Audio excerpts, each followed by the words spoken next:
ellerimi açtım. Bak. Başım dik. Bak bura. Boşluğa döndüm. Boşluğa döndüm. Boşluğa döndüm. Boşluğa döndüm. Getirdim. Gördünüz mü?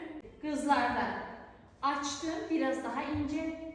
Boşluğa döndüm. Boşluğa döndüm. Bak gördünüz mü? Her boşluğu elinde qarpızın içine oyuram. Boşluğa döndüm. Getir.